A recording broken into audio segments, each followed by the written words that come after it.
Today we're going to learn two postures, the cat posture and the cow. And we're going to go back and forth between them, from cat to cow to cat, back and forth with breath to learn something called cat rolling or spinal rolling. Now that's really good for the spine to get this action. That's the action in the spine, so it's excellent for circulation. It's really good for strength because it's the first posture now that we do with our hands weight bearing on the arms. So we're going to learn how to use the arms and the shoulders and also the core. But what's really good about this posture is that we learn how to send the pelvis back. And in a way, this helps you to stand taller.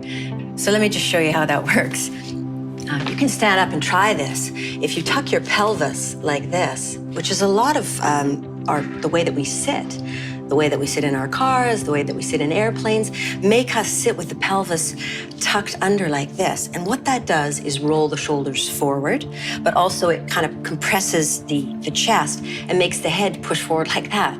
If you learn to send the pelvis back, not only are you lengthening your hamstrings, but you're then able to lift the chest and drop the shoulders down. So in CatCow, that's exactly what we do. We learn how to move the pelvis back and then move the pelvis forward. So let's jump in. Use something for your knees, definitely. Something, an extra pad for your knees.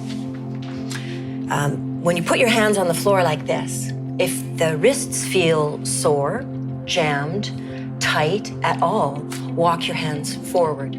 That's the direction. Otherwise, you can go back and forth from your fists to palms. Take your inhale breath with a flat back. And as you exhale, lift your back to the sky and look between the legs. Now don't move your head, but move your tailbone. Push your pelvis back and the head lifts up. Same thing here. Move from your bottom first. So don't move your head. Move from the tail. The back lifts and the head follows. Let's try it with breath. Breathing in, lift your head up. As you exhale, tail first, roll through the spine, drop your head. Try one more time. Tailbone moves first, lift head, breathe in. Exhale, tailbone moves first, round through the spine and drop your head. Good, so now I think we should try it on the chair. All right, so sit right on the end of your chair. And first of all, feel your low back with your hands. And as you push back, you can tell that that's the very tip of your spine. That's your tailbone. And it's actually connected to the very top of the head. When you move from here, the head will respond. So try the other way. Roll it forward, and the head moves forward. Roll it back, the chest lifts, and it's easy to move the neck. Try one more time. Move the tailbone, the base of your spine first, and then the top of the head will move forward. So that is the action of cat rolling. This is cow, and this is cat. So it's really good to have a firm surface to try this on, but what's important is that your fingers actually turn towards one another a little bit, and then the elbows draw in. So try that right away. You should feel this. You should feel the whole upper body is involved when you move your elbows towards one another.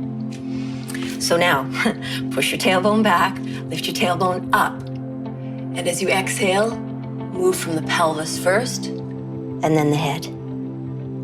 Breathing in, tail, chest lifts, head lifts. Exhale, push the pelvis forward, round in the back, and drop the head.